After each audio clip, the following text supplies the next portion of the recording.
জান্নাত, আজ আমাদের রিলেশনের 1 মাস হয়ে গেল, অথচ তুমি আমাকে এখনো পর্যন্ত তোমার একটা ছবি দিলে না। প্লিজ আজকে একটা ছবি দাও তোমার। তোমাকে বলছি না এইসব ছবির আবদার করবে না। যদি দেখার শখ থাকে তাহলে আমাদের বাড়িতে এসে দেখে যাও। এটা কেমন কথা তুমি বলো? এখন কি আমি যেতে পারবো? তুমি বোঝার চেষ্টা করো না কেন? একটা ছবি দিলে কি হবে? তোমাকে বলছি না, যদি দেখতে চাও তাহলে আমার বাড়িতে আসো। আমার এসব জোরে জোরে ভালো লাগে না। তোমার বাড়িতে কিভাবে যাব? আমি কিছু জানি না। আচ্ছা, তোমার জানতে হবে না। দেখি, যেদিন যেতে পারবো সেদিনই তোমাকে দেখবো। এই তো ছেলের মতো কথা। হইছে, আর বলতে হবে না। ঠিক আছে, বললাম না। ওই বাবু, এখন বাই, মা আসছে, পরে কথা হবে। তাই বলে ফোনটা রেখে চলে গেল। এখন আসেন, আমাদের পরিচয়টা জেনে নিন। আমি হৃদয়, এবার অনার্স 2য় বর্ষের ছাত্র। আর যে মেয়েটির সাথে কথা বললাম তার নাম জান্নাত। আমি ঢাকায় থেকে লেখাপড়া করি। আর জান্নাতের বাড়ি সিরাজগঞ্জ। জান্নাত এবার ইন্টার ফার্স্ট ইয়ারে পড়ে। আমাদের প্রথম পরিচয় ফেসবুকে। আস্তে আস্তে কথা বলতে বলতে দুজনের খুব ভালো বন্ধু হয়ে যায়। কিন্তু কখন যে আমি অজান্তেই তাকে ভালোবেসে ফেলি আমি নিজেও জানি না। তাকে কোনোদিন দেখি নাই, কিন্তু আমার মনের ঘরে তাকে নিয়ে একটি স্বপ্ন বেঁধেছি। ওর কাছে যতদিন ছবি চাইছি ততদিন আমাকে নিষেধ করছে। আপনারা দেখলেন তো এখন কি বলল। হৃদয়, একটু এদিকে আয় তো। পরিচয়টা তো দিয়ে দিলাম, এখন মা ডাকছে, বাকিটা আপনারা পড়ে নিন। হ্যাঁ মা, বলো কি হয়েছে? ঘরটা এমন অবহেলা করে রেখেছিস কেন? নিজের ঘরটা গুছিয়ে রাখতে পারিস না? ওহো মা, তুমি জানো আমি একটু অগোছালো, তবু প্রতিদিন একই কথা কেন বলো? 2 দিন পরে বউ যখন ঘরে আসবে তখন কি করবি? হ্যাঁ মা, তুমি যে কি বলো না, তখন তো তোমার বৌমাই এসব করবে। হইছে, আর বলতে হবে না। তাড়াতাড়ি রেডি হয়ে নাস্তার টেবিলে আয়। নাস্তা রেডি আছে, খেয়ে ভার্সিটিতে যা। ঠিক আছে মা। তারপর আমি রেডি হয়ে নাস্তা করে ভার্সিটিতে যাই। ভার্সিটিতে আমার বেস্ট ফ্রেন্ড হচ্ছে ইব্রাহিম। সেই ইন্টার থেকে আমরা দুজনে একসাথে লেখাপড়া করছি। দুজনের বেস্ট ফ্রেন্ড, কখনো আমাদের মধ্যে ঝগড়া হয় না। ভার্সিটিতে যেতেই দেখলাম ইব্রাহিম বট গাছের নিচে বসে আছে। কিরে, কখন আসলি? এই তো দোস্ত, 5 মিনিট হলো। আজ দেখছি তোর মন খারাপ, ব্যাপার কি? কিছু হয়েছে নাকি? আরে না রে দোস্ত, কিছু হয়নি। তো তুই একা বসে কেন? আর সবাই আসেনি? সবাই এসেছে। সবাই যে যার ক্লাসে চলে গেছে। আমি তোর জন্য অপেক্ষা করছি এখানে। তো তুই তোর ক্লাসটা মিস করলি? আরে একদিন ক্লাস না করলে কিছু হয় না, বুঝলি? পরের ক্লাস কয়টায়? 10:40-এ। আচ্ছা ঠিক আছে, তাহলে ততক্ষণ একটু আড্ডা দেই। হ্যাঁ, তাই তো বলবি। মহারাজ দেরি করে আসবেন আর ক্লাস মিস হবে, আড্ডা দিতে হবে। দোস্ত, কাল থেকে আর লেট হবে না, প্রমিস। তুই তো প্রতিনিয়ত প্রমিস করিস, একদিনও কি তা রাখতে পারছিস বল? সরি দোস্ত, আর হবে না। ঠিক আছে। তারপর বসে দুজনে আড্ডা দেই। 10টা 20-এ সবার ক্লাস শেষ হয় আর সবাই বটগাছ তলা চলে আসে। তারপর সবাই মিলে আড্ডা দেই। এই সুমন, তোর বাবার কি অবস্থা এখন? সুমনের বাবা হার্টের রোগী, হাসপাতালে ভর্তি আছে। সুমনের কোনো বড় ভাই নেই, তাই খুব কষ্ট করে লেখাপড়া করে আর বাবা মাকে দেখাশোনা করে, যার কারণে আমরা সবাই সুমনকে একটু বেশি ভালোবাসি। ওই আগের মতোই রে। আচ্ছা, ডাক্তার কি বলছে? ডাক্তার বলছে সময় লাগবে, কিন্তু নিশ্চয়তা নেই। মন খারাপ করিস না দোস্ত, সব কিছু ঠিক হয়ে যাবে। দোয়া করিস দোস্ত। আমরা তো সবসময় দোয়া করি। আর তোর মা বাবা তো আমাদের মা বাবার মতোই, তাই না? হ্যাঁ অবশ্যই। তাহলে এমন কথা বললি কেন? সরি দোস্ত, ভুল হয়ে গেছে, আর বলবো না। ঠিক আছে। আচ্ছা মিলি, আজকে মেকআপ করিস নাই নাকি? তুই আবার আমার মেকআপ নিয়ে কথা বলছিস? আচ্ছা হৃদয়, মিলির পিছে তোর না লাগলে কি পেটের ভাত হজম হয় না নাকি? একদম ঠিক বলছিস। শালা সারাক্ষণ আমার পিছে লেগে থাকে। হইছে, এখন সাপোর্ট পাইয়ে এত লাফালাফি করতে হবে না। তুমি যে মেকআপ ম্যান তা তো সবাই জানে। সারাক্ষণ মেকআপ নিয়ে ব্যস্ত। এবার কিন্তু বাড়াবাড়ি হয়ে যাচ্ছে হৃদয়। আচ্ছা বোন, ভুল হইছে, মাফ কইরা দে। হয়েছে, এত ঢং করতে হবে না। বাহ, না চাইলেও দোষ। আচ্ছা ঠিক আছে, আজকের পর আর কোনো দিন তোর কাছে মাপ চাইবো না। আচ্ছা তোরা কি শুরু করলি বলতো? আচ্ছা সবকিছু বাদ দে, তো দোস্ত খুব ক্ষুধা পাইছে, চল ক্যান্টিনে যাই। তোর ক্ষুধা লাগছে, তুই মিলিরে নিয়ে যা। আমাদের ক্লাসের সময় হয়ে গেছে। আমি আর ইব্রাহিম ক্লাসে গেলাম। এখন তোদের আবার ক্লাস আছে? ক্লাস না থাকলে আমি যাই। সবই বুঝি, না খাওয়ানোর ধান্দা শুধু। ওই কি বললি তুই? তোদের আমি খাওয়াই না? প্রতিদিন যে ক্যান্টিনে বসে এটা ওটা খাস, কি খাওয়াই? চল তো হৃদয়। আচ্ছা ঠিক আছে, তোরা ক্যান্টিনে গিয়ে বস, আমরা ক্লাস করে আসছি, তারপর একসাথে খাওয়া দাওয়া করব। আর তোদের যদি দেরি না পছন্দ হয় তাহলে খেয়ে নিতে পারিস, আমি এসে বিল দেব, সমস্যা নাই। সত্যি দিবি তো? হ্যাঁ দেব, এখন যা তোরা। তাই বলে ওদেরকে রেখে আমি আর ইব্রাহিম ক্লাসে চলে গেলাম। ক্লাসে ঢুকতে দেখি নতুন একটা স্যার জয়েন করছে, আজকে তার ক্লাস। স্যারের আজ আমাদের প্রথম ক্লাস, তাই আজকে পরিচয় পর্বের মধ্য দিয়ে ক্লাস শেষ করে বেরিয়ে ক্যান্টিনে চলে যাই। ক্যান্টিনে গিয়ে দেখি হারামিগুলো বসে আছে। কি রে, তোরা কিছু খাসনি? তোদের স্যার আমরা কখনো কিছু খাইছি? আরে বোকা, খাইলে কি হতো? কিছু হয়তো না, কিন্তু তোদের ছাড়া আমরা খাবো না, তাই খাইনি। আচ্ছা খাসনি, ভালো করছস। তো এখন কি খাবি বল? এখন বেশি কিছু খাবো না, হালকা নাস্তা করলে হবে। আচ্ছা তাহলে সিঙ্গারা আনি, তোরা বস। তাই বলে আমি সিঙ্গারা আনতে গেলাম, সাথে কোল্ড ড্রিঙ্ক নিলাম। তারপর সবাই নাস্তা করে কিছুক্ষণ আড্ডা দিয়ে বাসায় ফিরলাম। বাসায় এসে লাঞ্চ করে বিকালে একটা ঘুম দিলাম। সন্ধ্যায় ঘুম থেকে উঠে দেখি মোবাইলে 29টা মিসড কল। চেক করে দেখি জান্নাতের কল ছিল। আজ আমি শেষ, কি মরণে ঘুমাচ্ছিলাম, ফোনটা বাজছিল বুঝতে পারিনি। জান্নাত তো আজকে আমাকে মেরে ফেলবে। তাড়াতাড়ি করে জান্নাতকে একটা ফোন করলাম। হ্যালো জান্নাত। সরি, কে আপনি? আর কাকে ফোন করেছেন? আমি সরি, আসলে ভার্সিটি থেকে এসে লাঞ্চ করে একটু ঘুমিয়ে পড়ছিলাম, তাই বুঝতে পারিনি কখন ফোন করছিলা। সরি। তো ঘুম থেকে উঠছেন কেন? যান ঘুমান। সরি তো জান। তোমার এই সরি আমার আর ভালো লাগে না। আচ্ছা ঘুমিয়ে পড়েছিলাম তো কি করব। কিছু করতে হবে না, চুপচাপ বসে থাকো, বাই। তাই বলে ফোনটা কেটে দিল। আল্লাহ গো, মেয়েটা কত রাগ করে। আল্লাহ তুই মেয়েটাকে একটু হেদায়েত দান করো। কথায় কথায় রাগ করে। ফোনটা কেটে যাওয়ার সাথে আবার ফোন করলাম। কি ব্যাপার, আবার ফোন করছো কেন? আমার জান পাখিটা প্লিজ কথা বলো। তোমার সাথে আবার কিসের কথা? কথার কি শেষ আছে? হ্যাঁ, কথা শেষ আছে। তোমার সাথে আমার আর কোনো কথা নাই। প্লিজ জান, এমনটা করো না, প্লিজ কথা বলো। আচ্ছা ঠিক আছে, বলো কি বলবে। I love you. এটা ছাড়া আর কোনো কথা আছে?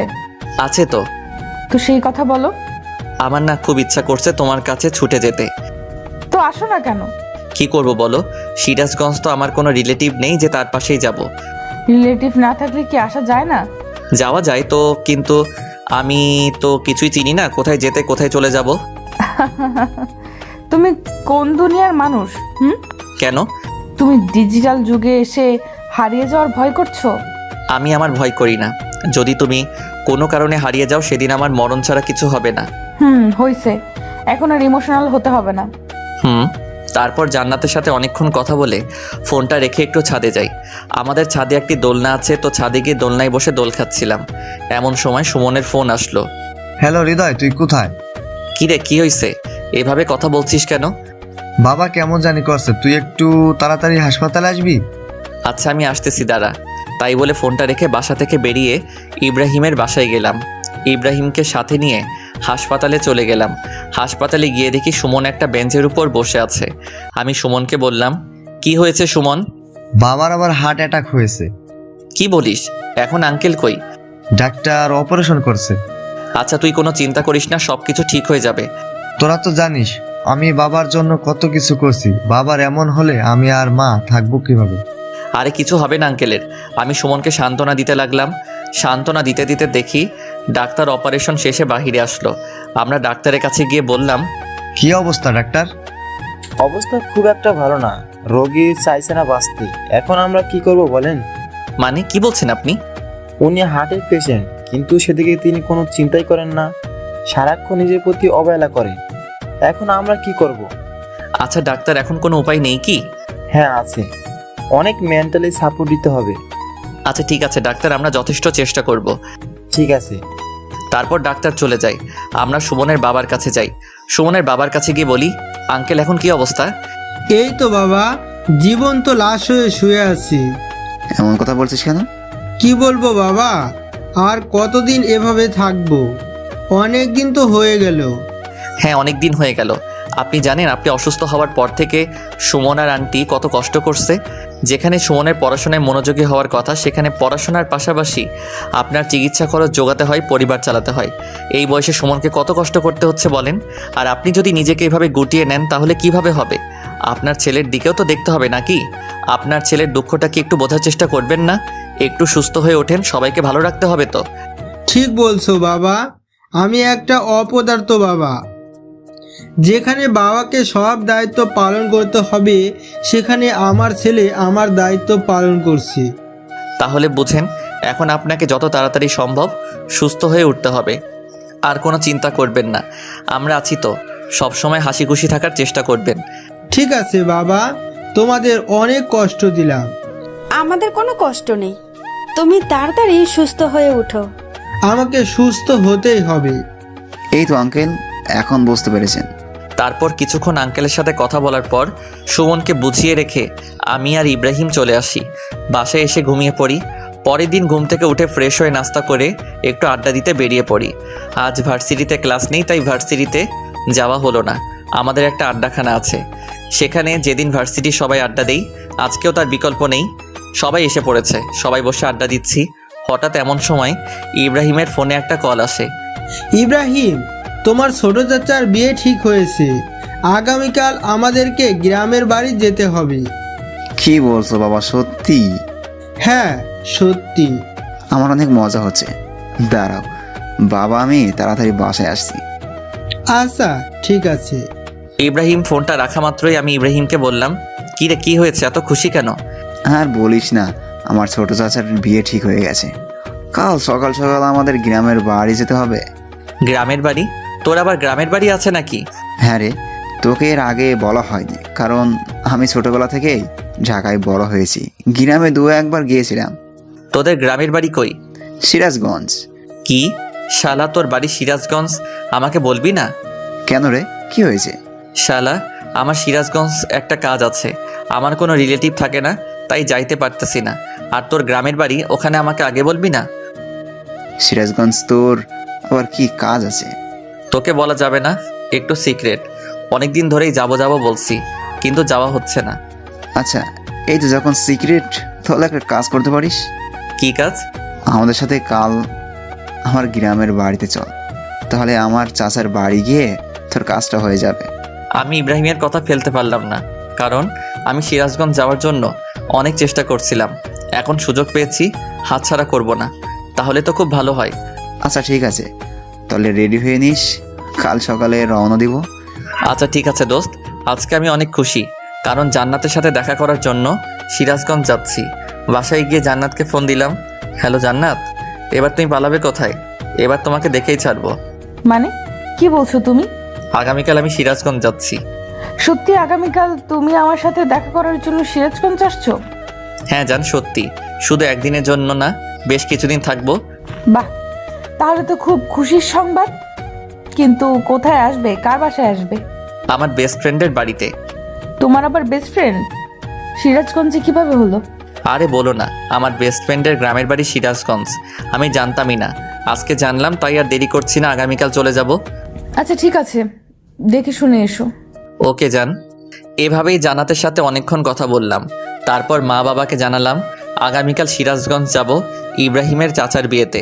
মা বাবা রাজি হয়ে যায়, কারণ তারা জানে ইব্রাহিম আমার বেস্ট ফ্রেন্ড।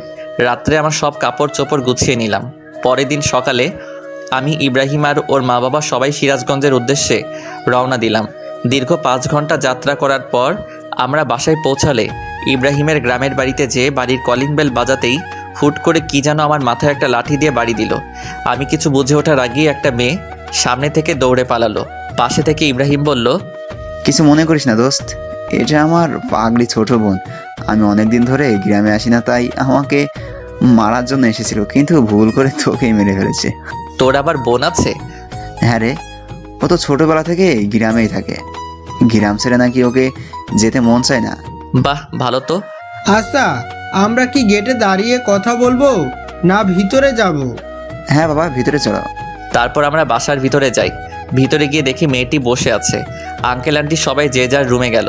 ইব্রাহিম তার ছোট বোনকে বলে, মিম, এটা আমার বেস্ট ফ্রেন্ড হৃদয়, ওকে একটা রুমে জায়গা করে দে, আমাদের সাথেই থাকবে কিন্তু। ঠিক আছে ভাইয়া। আমি মেয়েটার দিকে হাঁ করে তাকিয়ে আছি। সত্যি মেয়েটা দেখতে অসম্ভব সুন্দর, কিন্তু বেশিক্ষণ তাকিয়ে থাকতে পারলাম না, কারণ সে আমার বেস্ট ফ্রেন্ডের ছোট বোন আর আমি অন্য একজনকে ভালোবাসি। যাই হোক, তারপর আমাকে একটি রুমে নিয়ে গেল আর বলল, এটা আপনার থাকার রুম, যান ফ্রেশ হয়ে একটু রেস্ট নেন। তোমাকে ধন্যবাদ। মেয়েটা ওয়েলকাম জানিয়ে চলে গেল। হঠাৎই আমার ফোনে কল বেজে উঠল। জান্নাত ফোন করেছে। তাহলে তুমি সিরাজগঞ্জে এসেই গেলে। তুমি কিভাবে জানলে? এখন থেকে তোমার প্রত্যেকটি কদমই আমি দেখতে পাবো। মানে কিভাবে? সেটা তো তোমাকে বলা যাবে না। আচ্ছা, তুমি এখন লাল শার্ট পরে আছো না? তুমি এগুলো কিভাবে বলছো? সব জানতে পারবে। এখন থেকে তুমি আমার নজরে নজরে থাকবে। তুমি কখন কি করছো সব কিছুই আমি জানতে পারবো। আমি কিছুতেই বুঝতে পারছি না জান্নাত এগুলো কিভাবে জানে। আচ্ছা জান্নাত, তুমি কি আমাকে একটু খুলে বলবে? সময় হোক সব কিছু জানতে পারবে। এটা আবার কেমন কথা? আমার সাথে লুকোচুরি খেলছো? যা মনে করবে তাই। তোমার জন্য এত কষ্ট করে আমি সিরাজগঞ্জে আসলাম, আর তুমি? উফ, এত কথা বলো না তো। এখন ফোন রাখলাম, পরে কথা হবে, বাই। এটা বলে জান্নাত ফোনটা রেখে দিল। আমি তো বিছানার উপর বসে গেলাম। বিছানার উপর বসে ভাবছি, জান্নাত আমার উপস্থিতি বুঝলা কিভাবে, আর জানলেই বা কিভাবে? আমি কি পোশাক পরে আছি? না, ঘটনাটা কেমন জানি এলোমেলো লাগছে। এগুলো ভাবতে ভাবতে গিয়ে ফ্রেশ হয়ে নিলাম। ফ্রেশ হয়ে একটু রেস্ট নিলাম। অনেকক্ষণ পর ইব্রাহিম আমার রুমে এসে আমাকে ডেকে বলল, হৃদয়, তুই তো কখনো গ্রামে আসিসনি, আর আমিও অনেক দিন ধরে গ্রামে আসিনি, তাই চল বাইরে থেকে একটু ঘুরে আসি। আচ্ছা ঠিক আছে চল। আমি আর ইব্রাহিম বাড়ি থেকে বের হতে যাব, এমন সময় মিম সামনে এসে দাঁড়িয়ে বলল, ভাইয়া কোথায় যাচ্ছিস? এই তো একটু বাইরে ঘুরতে যাব। কেন? তুই তো অনেকদিন যাবত গ্রামে আসিস না। গ্রামের রাস্তাঘাট কি তোর মনে পড়ে? তাই তো, আমার তো এই কথা একদমই মনে ছিল না। আচ্ছা, যাওয়ার সময় সুজনকে সাথে নিয়ে যাস। আচ্ছা ঠিক আছে। সুজল ইব্রাহিমের বড় চাচার ছেলে, কিন্তু বয়সে আমাদের ছোট। সুজনকে নিয়ে গ্রামে ঘুরছি। সত্যি গ্রামের দৃশ্য অনেক সুন্দর। আশেপাশে ক্ষেত খামার আর তার মাঝখান দিয়ে রাস্তা। খুব মজা হচ্ছিল। চারপাশে পাখির কিচিরমিচির শব্দ। সত্যি শহরের সাথে গ্রামের কখনো তুলনা হয় না। ঘুরতে ঘুরতে হঠাৎ জান্নাতের একটা SMS আমার ফোনে আসলো। বাইরে ঘুরোস ঠিক আছে, কিন্তু এলাকার অন্য কোনো মেয়েদের দিকে তাকালে কিন্তু চোখ তুলে ফেলবো। ও আল্লাহ, জান্নাত আমার প্রতিটা খবর কি করে জানছে? জান্নাত এখন কোথায় আছে? আমি তো কিছুই বুঝতে পারছি না। আর আমার খবরগুলো কিভাবে পাচ্ছে আমার তো মাথায় আসছে না। আচ্ছা তুমি কোথায় আছো বলো তো? ঠিক সময় আসুক, সব কিছু জানতে পারবে। তোমার জন্য এত কষ্ট করে আমি আসলাম, আর আমার সাথে দেখাই করছো না? কিচ্ছু করার নাই, অপেক্ষা করো, সবুরে মেওয়া ফলে। কি আর করার, কোনো উপায় নেই জান্নাতকে দেখার। গ্রামটা ঘুরে দেখা শেষে বাসায় ফিরি। বাসায় ফিরে রুমে রেস্ট নিচ্ছি। এমন সময় দেখলাম মিম বারবার আমার রুমের সামনে দিয়ে ঘুরপাক খাচ্ছে। আমি বুঝলাম না ব্যাপারটা কি। মেয়েটা আমার রুমের সামনে দিয়ে এমন ঘোরাঘুরি করছে কেন? একটু পর ডিনারের জন্য ইব্রাহিম এসে ডেকে গেল। তারপর ডিনার শেষে রুমে এসে শুয়ে আছি। একটু পর আমার ফোনে মেসেজ আসলো। কি ব্যাপার, সারাদিন রুমের মধ্যে শুয়ে বসে থাকো, খারাপ লাগছে না? তুমি কোথায় আছো এখন? আর তুমি কিভাবে বুঝলে আমি রুমের মধ্যে বসে আছি? তোমাকে বলছি না, তোমার প্রত্যেকটা কদম এখন থেকে আমি দেখতে পাবো। তাহলে আমার সামনে আসছো না কেন? সঠিক সময় আসুক, ঠিকই সামনে যাব। আচ্ছা, তোমাকে যেটা বলার জন্য মেসেজ দিছি, চলো কাল দেখা করি। সত্যি কাল দেখা করবা? হ্যাঁ, দেখা করব। কাল স্কুলের মাঠে চলে এসো, দেখা হবে। কিন্তু আমি তো স্কুলের মাঠটা চিনি না, কিভাবে যাব? তুমি বাসা থেকে বাইরের ডান দিকে একটা রাস্তা আছে, সেই রাস্তা দিয়ে সোজা চলে আসবে। তারপর সামনে একটা মোড় দেখতে পাবে। সেখান থেকে উত্তর দিকে একটু সামনে গেলেই স্কুলের মাঠ পড়বে, আর সেখানে আমরা দেখা করব। আচ্ছা ঠিক আছে যান। সত্যি আজ আমি অনেক খুশি। কাল জান্নাতের সাথে দেখা হবে এটা ভাবতেই আমি খুশিতে আত্মহারা হয়ে যাচ্ছি। কাল প্রথম জান্নাতের সাথে আমার দেখা হবে। আমি খুবই এক্সাইটেড হয়ে আছি। জান্নাতের কথা ভাবতে ভাবতে কখন ঘুমিয়ে গেছি বুঝতে পারছি না। পরের দিন সকালে ঘুম থেকে উঠে নাস্তা করে স্কুলের মাঠে চলে যাই, কিন্তু কোথাও জান্নাতকে দেখতে পারছি না। হঠাৎ সামনে থেকে 4-5টা মেয়ে আসলো। কি ব্যাপার, এখানে দাঁড়িয়ে কি করেন? দেখলাম মেয়েগুলোর মধ্যে মিম মেয়েটির আছে। কি বলবো বুঝতে পারছিলাম না। কি হলো, কিছু বললেন না কেন? কি বলবো, একজনের সাথে দেখা করার জন্য আসছি, কিন্তু তাকে খুঁজে পাচ্ছি না। কার সাথে দেখা করতে আসছেন ভাইয়া? জান্নাতের সাথে দেখা করতে আসছি। ও, তাহলে আপনি সেই হৃদয়? হ্যাঁ, কিন্তু আপনারা কারা? আমি জান্নাতের ফ্রেন্ড। ও আচ্ছা, কিন্তু আপনাদের ফ্রেন্ড কোথায়? জান্নাত তো আসেনি। কেন? জান্নাতের তো আজকে আমার সাথে দেখা করার কথা ছিল। সরি, আচ্ছা জান্নাত আপনার সাথে দেখা করবে না। আপনি কি ভেবেছেন জান্নাতের দেখা পাওয়া খুব সহজ? সহজ হবে না কেন? আমি তো তাকে ভালোবাসি। ভালোবাসেন তাতে কি, দেখা হচ্ছে না। আচ্ছা শোনেন, এখানে যখন এসেই পড়েছেন তাহলে আজকে আমাদের খাওয়াবেন। আমি আপনাদের কেন খাওয়াবো? বারে দেখতে হবে না আপনি কিপটা নাকি। আমি কিপটা নই। সেটা তো দেখতেই পাচ্ছি। যদি কিপটা না হতেন তাহলে আমরা জান্নাতের ফ্রেন্ড জানার পর আমাদের খাওয়াতে না করতেন না। আমি কিভাবে বুঝবো যে সত্যি আপনারা জান্নাতের ফ্রেন্ড? আপনি কি আমাদের চিটার ভাবছেন? হইতেও পারেন, কিভাবে বুঝবো? আচ্ছা ঠিক আছে, আমরা চিটার।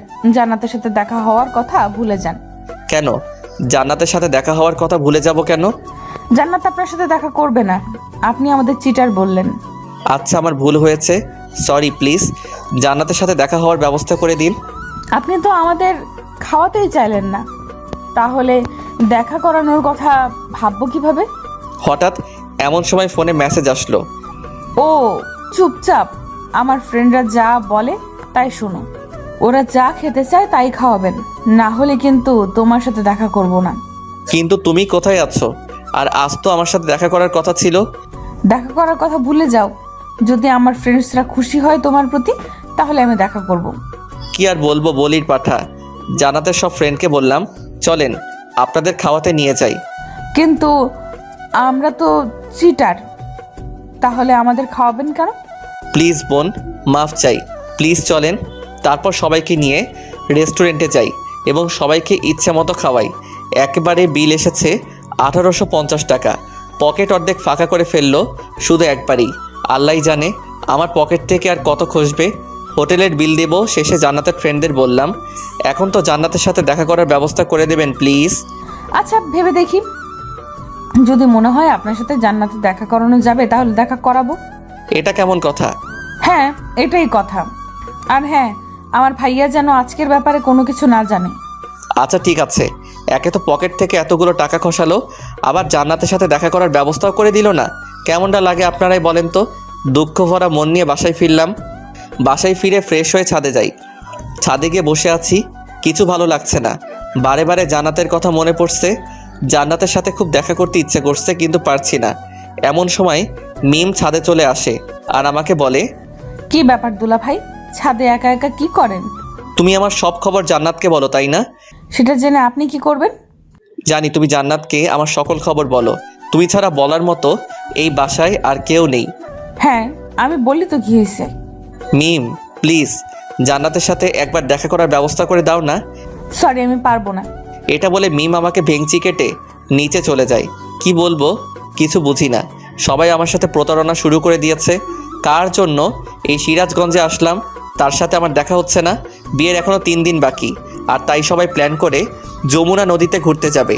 ইব্রাহিমের বাড়ি থেকে যমুনা নদী বেশি দূর না, তাই প্ল্যান অনুযায়ী পরের দিন সকালে যমুনা নদীতে ঘোরার জন্য বেরিয়ে পড়ি। যমুনা নদীর বাড়ি গিয়ে সবাই অনেক আনন্দ করছি। নদীতে প্রচুর স্রোত বইছে। নদীর ধারে কিছুক্ষণ আড্ডা দেওয়ার পর সবাই মিলে প্ল্যান করি নৌকায় করে কিছুক্ষণ ঘুরবো। কথা মতো একটা নৌকায় উঠে পড়ি। আজ জীবনে প্রথম নৌকায় উঠছি, খুব ভয় করছে যদি নৌকা থেকে পড়ে যাই বা নৌকাটা ডুবে যায়। কিন্তু সবাই নৌকায় অনেক মজা নিচ্ছে। সবাই নৌকার উপর নাচানাচি করছে। আমি সাঁতার জানি না, তাই আমার ভয়টা অনেক বেশি ছিল। ইব্রাহিমও সাঁতার জানতো না, কারণ ও ছোট থেকেই ঢাকায় বড় হয়েছে। ইব্রাহিম আর আমি খুব ভয় পাচ্ছিলাম। সবাই নাচানাচি করছে, খুব মজা করছে তারা। তাদের দেখে খুব হিংসা হচ্ছিল। উফ, আমিও যদি ওদের সাথে একটু নাচতে পারতাম, কিন্তু আমার তো ভয় করছে যদি নৌকাটা ডুবে যায়। সব কিছু ভুলে ভাবলাম যা হবার হবে, সবার সাথে আমিও নাচবো। সবার সাথে নাচতেছি, হঠাৎ এমন সময় একজনের সাথে ধাক্কা লেগে আমি নৌকার উপর থেকে নদীর ভেতর পড়ে যাই। আমি সাঁতার জানি না, পানির মধ্যে সাহায্যের জন্য চিৎকার করছি, কিন্তু স্রোতে আমি নিজেকে কন্ট্রোল করতে পারলাম না। পানির স্রোতের মধ্যে আমি হারিয়ে যেতে লাগলাম। এমন সময় মিম নদীতে লাফ দিয়ে আমাকে খুঁজতে লাগে, কিন্তু কিছুতেই খুঁজে পাচ্ছিল না। অনেকক্ষণ খোঁজাখুঁজির পরে আমার দেহটা খুঁজে পায়। তারপর আমার দেহটি নৌকার উপরে উঠাই। আমার দেহ নৌকার উপর উঠিয়ে তাড়াতাড়ি করে নদীর পাড়ে নিয়ে যাওয়া হয়। নদীর পাড়ে নিয়ে আমার পেটে চাপ দিয়ে পেট থেকে পানি বের করা হয়। পানি বের করার পরও আমার জ্ঞান ফেরে না। কি করবে কেউ বুঝতে পারছে না। এমন সময় মিম আমার মুখটা একটু ফাঁকা করে মিমের মুখ আমার মুখে বসিয়ে ফু দিতে শুরু করে। সবাই চেয়ে চেয়ে মিমের কাণ্ড দেখে হা করে তাকিয়ে আছে। কিছুক্ষণ ফু দেওয়ার পরে আমি লাফ দিয়ে উঠি। তারপর আমাকে নিয়ে হাসপাতালে যাওয়া হয়। ডাক্তার আমার চিকিৎসা করে আর বলে, রোগীর ঠিকমতো যত্ন নিতে হবে, না হলে ভবিষ্যতে কোনো বড় সমস্যা হতে পারে। ঠিক আছে ডাক্তার, আমরা ওর ঠিকভাবে যত্ন নেব। তারপর আমাকে হাসপাতাল থেকে বাসায় নিয়ে আসা হয়। বাসায় নিয়ে আসার পর আমার যত্ন নেওয়া হবে খুব ভালোভাবে। বিশেষ করে মিম আমার খুব যত্ন নেয়। জান্নাত আমার কাছে ফোন করে খুব কান্না করত আমার এমন অবস্থা দেখে। আমি পাগলিটাকে সান্ত্বনা দেওয়া ছাড়া কিছুই করতে পারতাম না। মিম আমার কাছে এসে বারে বারে মাপ চাইতো আর বলতো, সত্যি আমি জানতাম না আপনি সাঁতার জানেন না। আমি তো মজা করে আপনাকে ধাক্কা দিছিলাম, কিন্তু আপনার এমন অবস্থা হবে আমি বুঝতে পারিনি। আমাকে মাফ করে দিবেন প্লিজ। আরে বোকা, সমস্যা নাই, তুমি তো না বুঝেও করেছো। তুমি যদি জানতা আমি সাঁতার জানি না তাহলে তো আর করতে না। এসব চিন্তা বাদ দাও, আজ তোমার জন্য আমি বেঁচে আছি। তুমি আমায় আবার দ্বিতীয়বারের মতো জীবন বাঁচালে, তোমার কাছে আমি ঋণী। আমার জন্য এত কিছু হলো, আর আপনি অনেক বড় মনের একজন মানুষ। আর তোমার জন্যই তো আমি নতুন জীবন পেয়েছি। তোমাকে ভুল বুঝবো কিসের জন্য? এখন থেকে আমি আপনার বেশি করে যত্ন নেব। থাকবো না, এত বেশি যত্ন নিতে হবে না। তোমার ফ্রেন্ড জানতে পারলে আবার আমার উপর রাগ করবে। জান্নাত আপনাকে কিছু বলবে না? কেন কিছু বলবে না কেন? কারণ আমি সবার মতো না। জান্নাত আমাকে খুব ভালোভাবেই চেনে। তোমাদের ফ্রেন্ডশিপ তোমরাই ভালো বোঝো, কিন্তু আমার উপর রাগ করলে কিন্তু আমি দায়ী নই। তোমাকে রাগ ভাঙিয়ে দিতে হবে। আচ্ছা ঠিক আছে, আমি রাগ ভাঙিয়ে দিব। এখন হ্যাপি? আচ্ছা এখন একটু রেস্ট নেন, আপনার সাথে পরে কথা বলি। এরপর থেকে মেয়েটি আমার খুব যত্ন নেওয়া শুরু করে। আজ ইব্রাহিমের চাচার গায়ে হলুদ। আমিও প্রায় সুস্থ হয়ে গেছি, শুধুমাত্র মিমের যত্ন নেওয়ার জন্য। গায়ে হলুদের অর্ধেক দায়িত্ব আমার ও ইব্রাহিমের উপর। আমাকে আর ইব্রাহিমকে বিয়ের দায়িত্ব পালন করতে হচ্ছে। গায়ে হলুদের প্যান্ডেল সাজানো, বাড়িতে সুন্দরভাবে ডেকোরেশন করা, লোকজনের খাওয়া দাওয়ার ব্যবস্থা করা, সব কিছুই ছিল আমার ও ইব্রাহিমের উপর দায়িত্ব। গায়ে হলুদের জন্য প্যান্ডেল সাজাচ্ছি আর বাড়িতে ডেকোরেশন দিয়ে সাজাচ্ছি। বিকেলবেলা গায়ে হলুদের অনুষ্ঠানে মেয়ে পক্ষরা চলে আসে। হলুদ মাখাতে অনেক মেয়ে আছে, তার মধ্যে একটি মেয়ে দেখতে অনেক সুন্দর ছিল। আমাকে দেখে বারবার আসে, পাশে ঘুরতে লাগে। এমনটা দেখে মিম খুব ক্ষিপ্ত হতো। আমি কিছুতেই বুঝতাম না মিম আমার উপর ক্ষিপ্ত কেন। মিম আমাকে বারে বারে বলতো, আজ গায়ে হলুদ, অনেক মেয়ে আসছে। যদি কোনো মেয়ের সাথে উল্টাপাল্টা কিছু করতে চান তাহলে কিন্তু আপনার খবর আছে। তোমার ফ্রেন্ড তো আমার সামনে আসে না, তাহলে আমি যদি অন্য কারোর সাথে কিছু করি অসুবিধা কি? কি বললেন? আপনার সাহস তো কম না। অন্য কোনো মেয়ের দিকে চোখ তুলে তাকালে আপনার চোখ দুটো উঠে মার্বেল খেলবো। আচ্ছা, আমি যদি অন্য কোনো মেয়ের দিকে তাকাই তাহলে তোমার কি? ইয়ে একদম বেশি বেশি করার চেষ্টা করবেন না।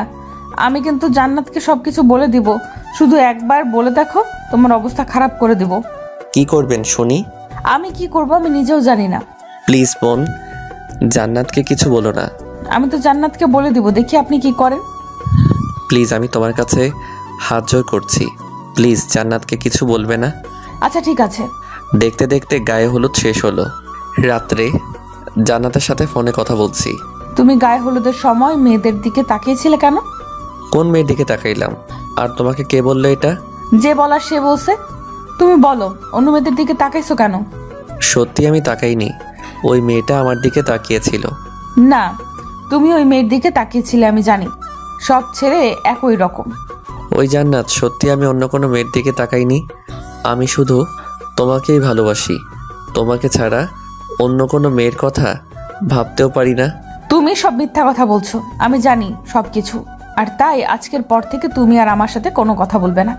কথা বলতে বলতে ভালো লাগছিল না, তাই ছাদে যাওয়ার জন্য রুম থেকে বেরিয়ে হাঁটতে থাকি।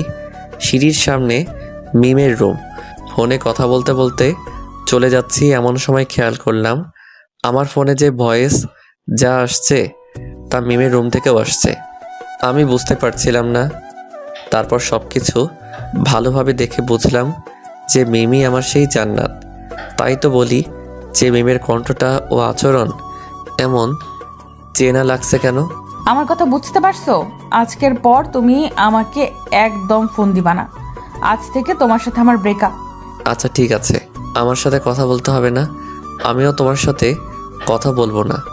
যাও, তুমি তোমার মতো থাকো। এটা বলে ফোনটা রেখে দেই। এরপর আমি আমার রুমে চলে যাই।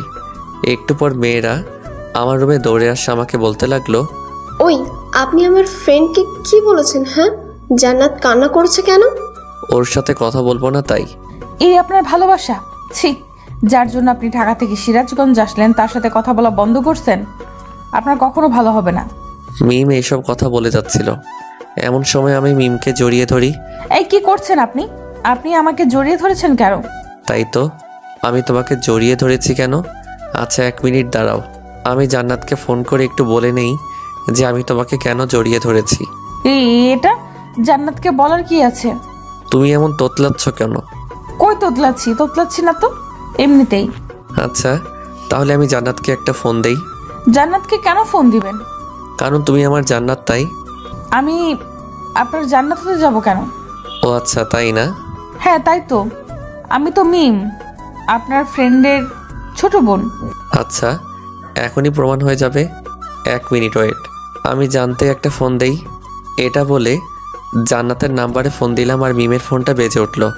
আপনার মোবাইল বাজছে কেন? মোবাইলটা একটু দেখি, কে ফোন করেছে আপনাকে দেখি। না মানে কেউ ফোন করেনি, আপনাকে দেখতে হবে না। আমি তো দেখেই ছাড়বো, মোবাইলটা দাও বলছি। না, আমি কিছুতেই মোবাইল দেব না, এটা আমার পার্সোনাল ফোন, আপনাকে কেন দিব? আমি কিছু জানি না, আমি নেব। মিমের সাথে জোরাজোরি করতে করতে আমি বিছানার উপর পড়ে যাই আর মিম আমার বুকের উপর পড়ে যায়। দুজন দুজনের খুব কাছে চলে এসেছি, দুজনে দুজনের নিঃশ্বাস অনুভব করতে পারছি। আমার কাছে কেন তুই পরিচয় গোপন করলে বলো? তোমাকে পরীক্ষা করতে চেয়েছিলাম। তো তোমার পরীক্ষা কি শেষ হয়নি? হয়েছে। তাহলে এখন স্বীকার করলে তো তুমি আমার জান্নাত? এখন আর স্বীকার না করে উপায় আছে? তাহলে এখন ছোট্ট করে একটা মিষ্টি দাও। কেন মিষ্টি দেবো কেন? বারে, আমার সাথে এতদিন অভিনয় করলে, আমাকে এত কষ্ট দিলে, তার বিনিময়ে এখন আমাকে মিষ্টি দিবে না? না দেব না। তুমি ভাবতেও পারোনি কিভাবে ধরা পড়ে যাবে, তাই না? আচ্ছা তুমি কিভাবে বুঝলে যে আমি জান্নাত? ওইটা সিক্রেট, বলা যাবে না। এই যে বলো বলছি। না বলবো না। তুমি বলবে না? আচ্ছা তুমি এমন করতেছো কেন? আমি যেভাবেই হোক জানতে পারছি, তোমাকে সেটা জানতে হবে কেন? না আমি শুনবো, তুমি বলো। আচ্ছা বলতেছি, যখন তোমার সাথে কথা বলছিলাম তখন কথা বলতে বলতে ছাদে যাওয়ার জন্য রুম থেকে বেরিয়েছিলাম, আর তখন দেখলাম তোমার রুম থেকে সাউন্ড আসতেছে, তখনই বুঝতে পেরে গেছি। ওহো, তুমি তো তাহলে ভালো না, তোমার আড়ি পাতার অভ্যাস আছে। তোমাকে ধরার জন্যই তো আমাকে আড়ি পাততে হয়েছে। কতদিন হলো এসেছি, তুমি দেখাই দিলে না। যাও, তোমার সাথে কোনো কথা নেই। তাই বলে মুখ ঘুরিয়ে দাঁড়িয়ে আছো। আমি ওকে ঘুরিয়ে আমার সামনে নিয়ে এসে বললাম, এই পাগলি, আজ প্রথম তোমার সাথে আমার সামনাসামনি পরিচয় হলো, আর তুমি এইভাবে মন খারাপ করে দাঁড়িয়ে থাকবে? থাকবোই তো, তোমার কি? এটা শোনার পর আমি জান্নাতকে আমার বুকের মধ্যে টেনে নিলাম। এবার বলো, আর রেগে থাকবে? এইভাবে ভয় নিয়ে ধরেছেন কেন? আমাকে জড়িয়ে ধরার সাহস কি নেই নাকি? আছেই তো, দেখবে? দেখাও দেখি। তাই বলে জান্নাতকে খুব জোরে জড়িয়ে ধরি। দুজনে অন্য এক জগতে হারিয়ে গেছি। অনেকক্ষণ জড়িয়ে ধরে থাকার পর মিম আমাকে ছাড়িয়ে বলল, ওই যান, এখন যাও, আবার কেউ দেখে ফেলবে। আচ্ছা যান। তারপর মিমের রুম থেকে বেরিয়ে আমি আমার রুমে চলে আসি। রাতে ঘুম ধরছিল না, তাই মিমকে ফোন করে ছাদে আসতে বলি। আমিও ছাদে চলে যাই। আমি ছাদে দাঁড়িয়ে আছি, একটু পর মিম ছাদে আসলো। দুজনে ছাদে বসে গল্প করছি। গল্প করতে করতে অনেক রাত হয়ে গেছে। তারপর আমি মিমকে বললাম, আচ্ছা যান, এখন ঘুমাতে হবে, কালকে আবার বিয়ে, অনেক কাজ আছে। তাই তো। আচ্ছা চলো এখন যাই। তাই বলে আমরা দুজনে ছাদ থেকে নেমে রুমে চলে আসি। রুমে এসে ঘুমিয়ে পড়ি। সকালবেলা ঘুম থেকে উঠে নাস্তার টেবিলে বসে আছি। আমার সামনের চেয়ারে মিম বসা। খাওয়ার সময় মিম বারে বারে ওর পা দিয়ে আমার পায়ে পাড়া দিচ্ছিল আর হাসছিল। আমিও হাসছিলাম। তার পাগলামিগুলো খুব ভালো লাগে। খাওয়া দাওয়া শেষে ডেকোরেশনের কাজে লেগে পড়ি। প্রথমে পুরো বাড়িটা সুন্দরভাবে ডেকোরেশন করে সাজাই। দুপুরবেলা গোসল করে সবাই বিয়েতে যাওয়ার জন্য রেডি হই। মিম আজকে অনেক সুন্দরভাবে সেজেছে। মিমকে দেখে চোখ সরাতে পারছি না। সত্যি মিমকে দেখতে আজ অনেক সুন্দর লাগছে। আমি মিমের কাছে গিয়ে বললাম, ওই এত সুন্দর করে সেজেছে কেন? কেন, দেখতে ভালো লাগছে না? ভালো লাগছে না মানে মনে হচ্ছে আজকে বিয়েটা তোমার আর আমার। কি যে বলো না। সত্যি আজকে তোমাকে দেখতে অনেক সুন্দর লাগছে। তোমার জন্য তো এত সুন্দর করে সেজেছি। তাই হুম। আমরা কথা বলছিলাম, এর মধ্যে বরকে রেডি করা হয়। তারপর আমরা কনের বাড়িতে যাওয়া উপলক্ষে রওনা দেই। অনেকক্ষণ যাত্রা করার পর কনের বাড়ির সামনে আমরা কনের বাড়ির সামনে পৌঁছাতেই দেখলাম অনেক সুন্দর করে গেট সাজানো হয়েছে এবং তার সামনে গেটে কনে পক্ষের লোকজন দাঁড়িয়ে আছে। আমরা গাড়ি থেকে নেমে গেটের সামনে দাঁড়াই আর বরকে কনে পক্ষের লোকজনেরা মিষ্টি খাওয়ায় আর তারপর টাকার আবদার করে। দুলাভাই, আমাদের মিষ্টি খাওয়ার জন্য 20,000 টাকা দিতে হবে, না হলে গেট ছাড়ছি না। এটা আবার কেমন কথা? টাকা কি গাছের পাতা নাকি? হ্যাঁ, যে বললেই পেয়ে যাবেন। 20,000 টাকা চোখে দেখেছেন কখনো? না ভাইয়া, দেখি নাই, তাই তো আজকে চাইতেছিলাম। যদি গেটের ভিতরে প্রবেশ করতে চান তাহলে টাকা দিতেই হবে। টাকা নেবেন ঠিক আছে, কিন্তু এত বেশি চান কেন? একটু কমাই নেন। কোনো কম নেই, আমরা 15 জন আছি, সবারই তো ভাগ লাগবে নাকি? প্লিজ একটু স্যাক্রিফাইস করেন, একটু ডিসকাউন্ট দেন। কোনো ডিসকাউন্ট দেওয়া যাবে না। আমি চাচার কানে কানে বললাম। চাচা পকেট থেকে 5,000 টাকা বের করে চুপি চুপি ওদের হাতে দিয়ে দেন। আচ্ছা দিচ্ছি। চাচা পকেট থেকে টাকা বের করে ওদের হাতে দেয় আর বলে, কত দিয়েছেন দুলাভাই? দেখেন না কত দেওয়া হয়েছে। এ কি, এখানে তো 5,000 টাকা, মাত্র 5,000 টাকার জন্য এত বড় গেট সাজায়নি। প্লিজ এত বাড়াবাড়ি করবেন না, যা দেওয়া হয়েছে তাই রাইখা দেন। না না, আমরা কোনো কথা শুনবো না। আচ্ছা ঠিক আছে, একটু কমিয়ে দিলাম, 18,000 দেন। পাগল হয়েছেন নাকি আপনারা? আমরা কিছু জানি না, টাকা পেলে তবে গেট ছাড়বো, তাছাড়া গেট ছাড়ছি না। অনেকক্ষণ ধরে তর্কাতর্কি করতে করতে শেষ পর্যন্ত 9,000 টাকা ম্যানেজ করে ফেললাম। উফ কি ডাকাত রে ভাই, শুধু গেট ধরেই 9,000 টাকা নিয়ে নিল। গেট দিয়ে ভেতরে প্রবেশ করে আমরা বসে আছি। একটু পর বিয়ে পড়ানো কাজ শুরু হলো। আলহামদুলিল্লাহ, দেখতে দেখতে বিয়েটা সম্পূর্ণ হয়ে গেল। বিয়ে শেষে খাওয়া দাওয়ার পর্ব শুরু। কনে পক্ষ দেখছি খাওয়া দাওয়ার বিশাল আয়োজন করেছে, অনেক রকম আইটেম করা হয়েছে। সবাই অনেক মজা করে খাওয়া দাওয়া করা হলো। খাওয়া দাওয়া শেষে বোর কনেকে নিয়ে বাড়িতে ফিরি।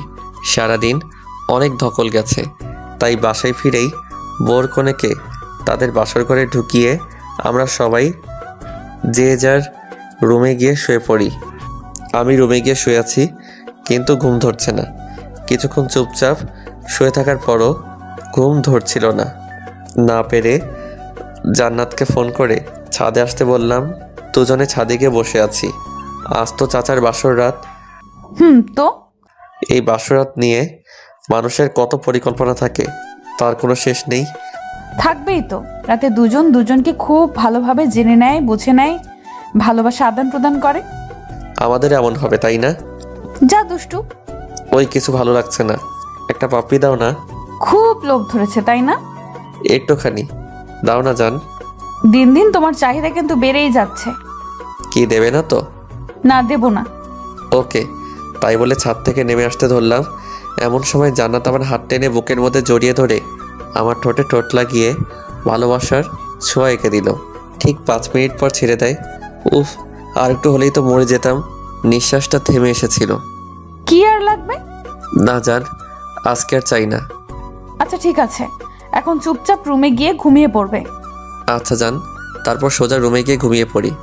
পরের দিন ঘুম থেকে উঠে সবাই বর কনের দিকে চেয়ে আছে। সবাই খুব হাসাহাসি করছে আর বলছে, রাত কেমন কাটলো? উফ ভাবি, তুমি না এইসব নিয়ে কেউ জিজ্ঞাসা করে? আয় হায়, আমার দেবত্বের লজ্জায় লাল হয়ে গেছে। চাচা কোনো কথা বলতে পারছে না, লজ্জায় লাল হয়ে গেছে। আর চাচির তো কোনো কথাই নেই। অনেকক্ষণ মজা করার পর বর কনেকে সকালের নাস্তা করানো হয়। তারপর আমরা সবাই নাস্তা করি। নাস্তা করে কাজে লেগে পড়ি, কারণ বিকেলবেলা কনে পক্ষ থেকে আমাদের বাড়িতে আসবে। খাওয়া দাওয়া সব ব্যবস্থা করতে হবে। ইব্রাহিমকে বাবুকে আনতে পাঠিয়ে দেই। বাবুর্চিরা রান্নার কাজে লেগে পড়ে। আমিও রান্নার কাজে লেগে পড়ি। দুপুরের মধ্যে সব রান্না শেষ করে ফেলি। আমাদের রান্না শেষ হতে হতেই মেয়ে পক্ষ বাড়িতে চলে আসে। এরপর খাওয়া দাওয়ার পর্ব শুরু করে দেই। সবার আগে সকল মেয়ে পক্ষকে খাওয়াই, তারপর এলাকার লোকজনকে খাওয়াই। সবাইকে খাওয়ানো শেষে রাতে কনে পক্ষের লোকজন বর কনেকে তাদের বাড়িতে নিয়ে যায়। বর কনেকে কনেপক্ষের সাথে পাঠিয়ে বাড়িতে সব কিছু গুছিয়ে নিয়ে সবাই রেস্ট নিতে যে যার রুমে চলে যায়। সারাদিন কাজ করার পর শরীরটা খুব ক্লান্ত লাগছে, তাই রেস্ট নেওয়ার জন্য রুমে চলে যাই। বিছানায় শুয়ে আছি আর কি যেন ভাবছি। হঠাৎ কখন ঘুমিয়ে পড়েছি নিজেও জানি না। সকালবেলা জান্নাতের ডাকে ঘুম ভাঙে। এই যে মহারাজ, এখনো ঘুম থেকে ওঠোনি? কি, কয়টা বাজে? 9টা বাজে, আর আপনি পড়ে পড়ে ঘুমাচ্ছেন? কি বলো, কখন এত বেলা হয়ে গেল? আপনি তো পড়ে পড়ে ঘুমাচ্ছিলেন, কিভাবে জানবেন? তাই তো। আচ্ছা তুমি যাও, আমি ফ্রেশ হয়ে আসছি। ওকে। তারপর জান্নাত রুম থেকে চলে যায় আর আমি ফ্রেশ হয়ে নাস্তার টেবিলে চলে যাই। নাস্তার টেবিলে বসে জান্নাত আর আমার চোখে চোখে কথা হচ্ছিল। এমন সময় খেয়াল করলাম ইব্রাহিম আমার দিকে তাকিয়ে আছে। আমি আর কিছু করলাম না, চুপচাপ নাস্তা করে রুমে চলে আসলাম। অনেকক্ষণ ধরে রুমে বসে আছি, কিছু ভালো লাগছে না, তাই ছাদে চলে গেলাম। ছাদে গিয়ে দাঁড়িয়ে আছি। কিছুক্ষণ পরে অনুভব করলাম কেউ একজন পেছন থেকে আমাকে জড়িয়ে ধরলো। আমি পিছনে তাকিয়ে দেখি জান্নাত। কি ব্যাপার, তুমি কখন আসলে? দেখলাম তুমি ছাদে আসছো, তাই পেছনে পেছনে চলে আসলাম। তো পিছন থেকে এভাবে জড়িয়ে ধরলে কেন? কেন, ভালো লাগছে না বুঝি? ভালো লাগবে না কেন? এই দিনের বেলা তুমি আমাকে জড়িয়ে ধরে আছো, কেউ যদি দেখে তাহলে সমস্যা হবে তো। কেউ দেখলে দেখুক, আমার বইয়ে গেছে তাতে। পাগলামি করো না, একটু বোঝার চেষ্টা করো। তুমি চুপ থাকবে? দেখো জান্নাত, একটু বোঝার চেষ্টা করো। এখন আমরা ছাদে আছি, যদি কেউ দেখে ফেলে তাহলে অনেক বড় সমস্যা হয়ে যাবে। তুমি চাও না তো আমি তোমাকে এইভাবে জড়িয়ে ধরে থাকি? আচ্ছা ঠিক আছে, থাকো তুমি তোমার মতো, আমি গেলাম। এটা বলে জান্নাত যখন পেছনে ফিরে ছাদ থেকে নেমে যেতে চাইলো, পিছনে ফিরে জান্নাত চমকে গেল। আমি পিছনে তাকাতেই দেখি ইব্রাহিম দাঁড়িয়ে আছে। ইব্রাহিম, তুই এখানে কখন আসলি? কোনো ডিস্টার্ব করলাম বুঝি? দোস্ত, এসব কি বলিস? জান্নাত, তুই নিচে যা। ভাইয়া, তুই হৃদয়কে কিছু বলবি না? তোকে নিচে যেতে বলেছি, তুই নিচে যা। জান্নাত ইব্রাহিমের ধমককে নিচে চলে যায়। এদিকে ইব্রাহিম আর আমি ছাদে রয়ে গেলাম। ইব্রাহিম আমাকে বলছে, আমি প্রথম থেকে যা সন্দেহ করেছিলাম তাই সত্য হলো। দোস্ত আমার কথা শোন। তুই আর কিছু বলিস না, তোকে আমি আমার বেস্ট ফ্রেন্ড ভাবতাম আর তুই আমার সাথে এমনটা করলি। দোস্ত শোন, জান্নাতের সাথে আমার অনেক আগে থেকে পরিচয়। আমাদের প্রথম ফেসবুকে আলাপ হয়, তারপর আস্তে আস্তে কথা বলতে বলতে আমাদের মধ্যে একটা সম্পর্ক গড়ে ওঠে। বিশ্বাস কর, আমি একদমই জানতাম না যে জান্নাত তোর বোন। আমি তো জান্নাতকে কখনো দেখছিলাম না, জান্নাতকে আমি না দেখেই ভালোবেসেছিলাম। তোর সাথে এখানে আসার পরে আমি জানতে পারিনি যে তোর বোন মিম আমার জান্নাত। আমি তো পরশুদিন জানতে পারলাম যে এটা আমার সেই জান্নাত যাকে আমি ভালোবাসি। দেখ হৃদয়, তুই আমার বেস্ট ফ্রেন্ড, আমার ছোট বোন মানে তোর ছোট বোন। আর আমি আমার বোনকে অনেক ভালোবাসি আর তোকে অনেক ভালোবাসি। আমি কোন কারণে আমাদের বন্ধুত্বটা নষ্ট করতে চাই না। আমি কি বোঝাতে চেয়েছি তুই বুঝতে পারছিস? দোস্ত, আমি জান্নাতকে অনেক ভালোবাসি রে। আমি ওকে ছাড়া থাকতে পারবো না কিছুতেই। কিছুই করার নাই, প্লিজ তুই জান্নাতকে ভুলে যা। কিভাবে ভুলে যাব তুই বল? আমি কিভাবে বলবো? আমি শুধু এতটুকুই বলবো, তুই মিমকে ভুলে যা। আচ্ছা, কাকে ভুলে যাব তুই বল? যাকে আমি না দেখে ভালোবেসেছি তাকে? যাকে আমি নিজের থেকেও বেশি ভালোবাসি তাকে? যে আমাকে দ্বিতীয়বারের মতো জীবন দান করলো তাকে? যে আমাকে বিশ্বাস করে আমার সাথে সারা জীবন কাটানোর প্রতিজ্ঞা করেছে তাকে? তুই বল, আমি কিভাবে ভুলে যাব? শোন হৃদয়, তোকে সব কিছু ভুলে জান্নাতকে ভুলে যেতে হবে। আমি আমার জীবনকে কষ্ট দিতে পারবো না, আর আমি কখনোই আমাদের বন্ধুত্বটা নষ্ট করতে চাচ্ছি না। প্লিজ, তোকে আমার বন্ধুত্বের কসম। তুই এটা কি করলি? তুই কেন করলি এটা? আমি জান্নাতকে কিভাবে ভুলে যাব? খুব জোরে কান্না করছে আর বলছি। আমার চোখের জলগুলো টপ টপ করে ইব্রাহিমের পায়ে পড়ছে। হৃদয়, তুই নিজেকে শক্ত কর। আর হ্যাঁ, আমি তোকে যে এসব বলেছি তা যেন জান্নাত কিছুই জানতে না পারে। আচ্ছা ঠিক আছে। আচ্ছা চল, এখন নিচে যাই। প্লিজ তুই যা, আমাকে একটু একা থাকতে দে। ঠিক আছে, কিন্তু কথাটা মনে রাখিস। তোকে বললাম তো, তুই যা এখান থেকে। ওকে, আমি যাচ্ছি। তাই বলে ইব্রাহিম নিচে চলে গেল। আমি একা ছাদে দাঁড়িয়ে আছি, কিছুতেই চোখের জলকে থামাতে পারছি না। আমি জান্নাতকে কিভাবে ভুলে যাব? যে আমার নিঃশ্বাস, যার সাথে একটা মুহূর্ত কথা না বললে আমার খুব কষ্ট হয়, তাকে কি করে ভুলে যাব? ইব্রাহিম, তুই আমাকে কেন আমাদের বন্ধুত্বের কসম দিলি? আমি কি জান্নাতকে কিছুতেই ভুলতে পারবো না রে? প্লিজ তুই কসমটা উঠিয়ে নিয়ে অনেকক্ষণ ধরে ছাদে একা একা দাঁড়িয়ে কান্না করছি। জানি না পাগলিটা নিচে কি করছে। যদি আগে জানতাম জান্নাত ইব্রাহিমের বোন, তাহলে হয়তো কখনোই তাকে ভালোবাসতাম না। কিন্তু আমি তো জান্নাতকে আগে থেকেই ভালোবাসি। তাহলে কেন হচ্ছে আমার সাথে এমনটা? জান্নাত, তুমি আমাকে মাফ করে দিও। হয়তো আর কখনো তোমাকে ভালোবাসি কথাটা বলতে পারবো না। অনেকক্ষণ ছাদে দাঁড়িয়ে কান্না করার পর নিজেকে অনেক দুর্বল মনে হচ্ছে, তাই ছাদ থেকে নেমে রুমে গিয়ে শুয়ে আছি। ব্যাগে কিছু ঘুমের ওষুধ ছিল, সেগুলো খেয়ে ঘুমিয়ে আছি, যাতে জান্নাত আমাকে ডাকলে আমি সাড়া দিতে না পারি। আমি ঘুমিয়ে আছি গভীর ঘুমে। রাত 3টায় ঘুম ভাঙল। ঘুম ভাঙতেই দেখি আমার পায়ের কাছে কে যেন বসে গুমড়ে গুমড়ে কাঁদছে।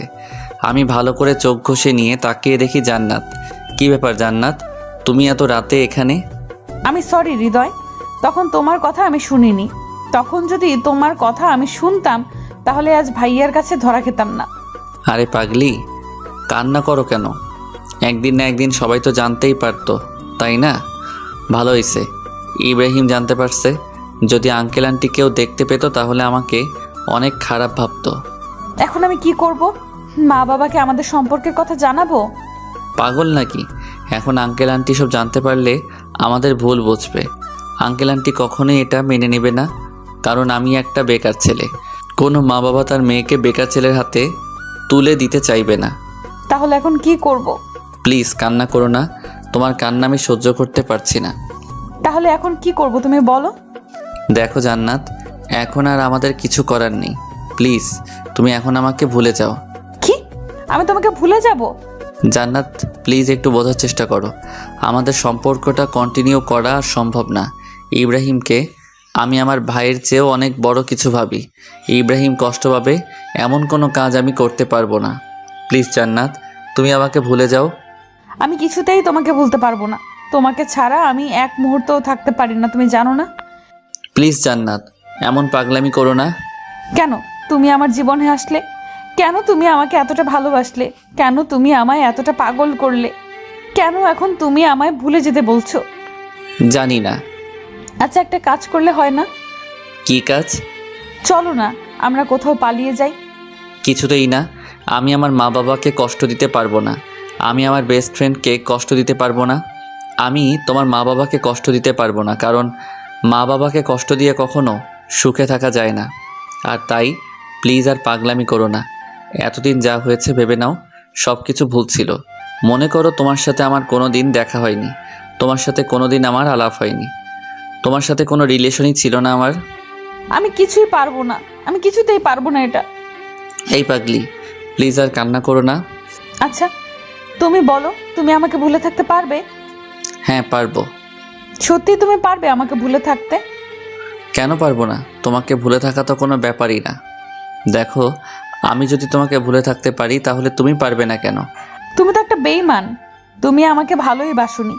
যদি ভালোবাসতে তাহলে ভুলে যাওয়ার কথা বলতে না। এই তো সত্যটা ধরতে পারছো। আমি তো তোমাকে মন থেকে ভালোবাসিনি, একদিন তো শুধু অভিনয় করেছি। তোমার মতো বেঈমানকে ভালোবাসাটা আমার জীবনের সব থেকে বড় ভুল। এখনো সময় আছে, চাইলে ভুলটা সংশোধন করে নিতে পারো। হ্যাঁ তাই করব। একটা বেঈমানকে ভালোবেসেছিলাম, এটা ভুলে যেতে আমার বেশি সময় লাগবে না। আমিও তো এটাই চাই, তুমি আমাকে ভুলে যাও। জান্নাত দৌড়ে বাড়ি থেকে বেরিয়ে চলে যায়। সত্যি আমি অনেক বড় বেঈমান।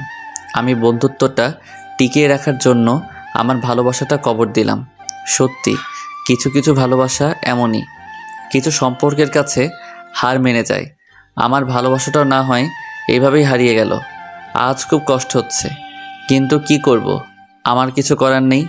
সত্যি আমি ইব্রাহিমকে কষ্ট দিতে চাই না। ইব্রাহিমকে আমি অনেক ভালোবাসি।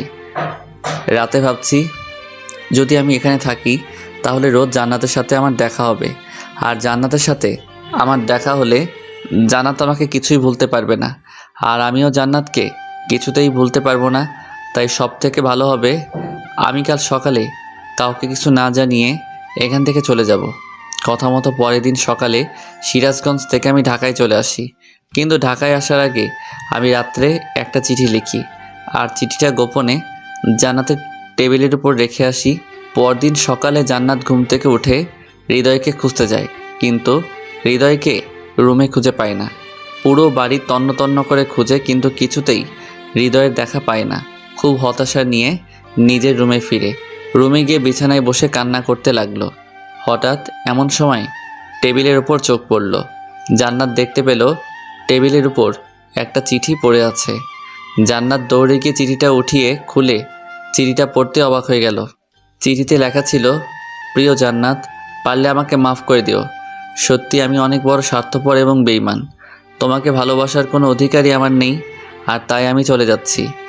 আর কোনো দিন তোমার সামনে আসবো না। পারলে আমায় মাফ করে দিও। তোমাকে অনেক কষ্ট দিয়েছি। ভালো থেকো, সুখে থেকো, আর নতুন করে জীবন শুরু করো। ইতি, তোমার হৃদয়। চিঠিটা পড়ে জান্নাত আর কান্না থামাতে পারল না। খুব জোরে কান্না করছে আর বলছে, হৃদয়, তুমি আমাকে এই চিনলা? তোমাকে আমি এত ভালোবাসলাম? কি রাগের মাথায় একটা কথা বলে ফেলেছি আর তুমি আমাকে ছেড়ে চলে গেলে? তুমি ভাবলে কিভাবে তোমাকে ছাড়া আমি বাঁচবো? আমি তোমাকে ছাড়া বাঁচতে পারবো না, তুমি জানো না? কেন তুমি আমাকে ছেড়ে গেলে? প্লিজ ফিরে আসো হৃদয়। খুব কান্না করছে আর বলছে, পাগলটার কি দোষ বলেন? সত্যি যে দুজন দুজনকে অনেক ভালোবাসে, কিন্তু নিয়তির কাছে তাদের ভালোবাসা হেরে যাচ্ছে। জান্নাত হৃদয়ের এভাবে ছেড়ে যাওয়াটা কিছুতেই মেনে নিতে পারছিল না, আর তাই জান্নাত অনেকগুলো ঘুমের ওষুধ একসাথে খেয়ে ফেললে। জান্নাতের অবস্থা খুবই খারাপ। বাসায় জান্নাতের পাগলামি ব্যাপারটা বুঝতে পেরে সবাই তাড়াতাড়ি করে হাসপাতালে নিয়ে যায়। জান্নাত এখন অপারেশন থিয়েটারে আছে। ডাক্তাররা জান্নাতের চিকিৎসা করছে। অনেকক্ষণ চিকিৎসা করার পর ডাক্তার অপারেশন থিয়েটার থেকে বেরিয়ে বাসার সবাইকে বলল, পেশেন্টের অবস্থা অনেকটা খারাপ। স্টোমাক ওয়াশ করা হয়েছে, এখন বাকিটা আল্লাহর উপর। কি বলছেন ডাক্তার? আমার মেয়েটাকে যে করেই হোক সুস্থ করে তুলতে হবে ডাক্তার। দেখেন, আমি আমার বেস্টটা ট্রাই করব, কিন্তু বাকিটা আল্লাহর হাতে। আপনারা সবাই আল্লাহর উপর ভরসা রাখুন। এটা বলে ডাক্তার চলে যায়। এদিকে বাসার সবাই প্রচুর কান্না শুরু করে। সবার অনেক আদরের মেয়ে জান্নাত। এবার ছোট মেয়েটা অনেক চঞ্চল, তাই সবাই জান্নাতকে অনেক ভালোবাসে। জান্নাত এখন আইসিইউতে রাখা আছে। 3 ঘন্টা পর আইসিইউ থেকে একটা নার্স বেরিয়ে সকলের উদ্দেশ্যে বলে, আপনাদের মধ্যে হৃদয়কে? কেন, কি হয়েছে? পেশেন্ট বারবার হৃদয়ের নামটা বলছে। যদি পারেন হৃদয়কে একবার রুমে পাঠিয়ে দিন, নয়তো পেশেন্ট সুস্থ হয়ে উঠতে পারে। ঠিক আছে নার্স, আমরা চেষ্টা করব। ইব্রাহিম মনে মনে ভাবছে, মা বাবাকে এখন আমি কি জবাব দিব বল? মা বাবাকে আমি কিভাবে বলবো যে আজ জান্নাতের এই অবস্থার জন্য হৃদয় দায়ী? আজ আমার বোনটা হৃদয়কে ভালোবেসে বলে এই অবস্থা হয়েছে। মা বাবাকে উল্টাপাল্টা কিছু বলে ইব্রাহিম ম্যানেজ করে নেয়। তারপর ইব্রাহিম হৃদয়কে অনেক ফোন করে, কিন্তু লাইনে পায় না। কারণ হৃদয় ইব্রাহিমের কথা রাখতে গিয়ে নিজের ভালোবাসাটাকে বিসর্জন দিয়ে নিজেকে একা করে নিয়েছে। জান্নাত ছেলেটার সাথে কোনোভাবে যোগাযোগ করতে না পারে, তার জন্য হৃদয় তার সব যোগাযোগের মাধ্যম বন্ধ করে দেয়। এর ফলে ইব্রাহিম কিছুতেই আর হৃদয়ের সাথে যোগাযোগ করতে পারে না। এইভাবে বেরিয়ে যায় অনেকটা সময়। হৃদয় এখন অনেক একা। হৃদয় আর কারোর সাথে ঠিকভাবে কথা বলে না, ঠিকভাবে চলাফেরা করে না, ঠিকভাবে খাওয়া দাওয়া করে না। দিনে দিনে নিজেকে তিলে তিলে শেষ করে দিচ্ছে হৃদয়। একদিকে হৃদয় নিজেকে তিলে তিলে শেষ করে দিচ্ছে, অপরদিকে জান্নাত হাসপাতালে মৃত্যুর সাথে পাঞ্জা লড়ছে। অনেক কষ্টের পর জান্নাতকে ধীরে ধীরে সুস্থ করে তোলা হয়। জান্নাত এখন অনেকটা সুস্থ আর নিজেকে সম্পূর্ণ প্রস্তুত করে নিয়েছে। জান্নাত আর হৃদয়ের কথা ভাবে না। হয়তো হৃদয়ের চলে যাওয়াতে জান্নাত তাকে ভুলে যাওয়ার কারণ খুঁজে পেয়েছে। ধীরে ধীরে জান্নাত হৃদয়কে একেবারে ভুলে যায়, কিন্তু হৃদয় কিছুতেই জান্নাতকে ভুলতে পারে না। যাই হোক, দেখতে দেখতে দিনের পর দিন কেটে যায়, মাসের পর মাস কেটে যায়, অনেকটা সময় পেরিয়ে যায়। দুজন দুজনকে ছাড়া কাটিয়ে দেয়। ইব্রাহিম এখন ঢাকায় আছে, কিন্তু জান্নাতের অবস্থা হৃদয়কে জানায়নি। কারণ ইব্রাহিম ভেবেছে, যার জন্য আমার বোন মরতে বসেছিল তাকেই কাজের সময় পাশে পাইনি, তাকে কেন আমার বোনের কথা বলবো? এর চেয়ে যে আমার বোনকে ভুলে থাক, এটাই ভালো। আর আমার বোনটা হৃদয়কে ভুলে গেছে, আর তুই নতুন করে তাদের মধ্যে আবারও ভালোবাসার বীজ বপন করতে চাই না। হৃদয় ধীরে ধীরে নিজের অবস্থান পরিবর্তন করে। হৃদয় লেখাপড়ার পাশাপাশি একটা জব করে। জবটা একটা প্রাইভেট কোম্পানিতে, আর তাই হৃদয়কে একটু পরিশ্রম করতে হয়। দেখতে দেখতে 1 বছর পেরিয়ে যায়।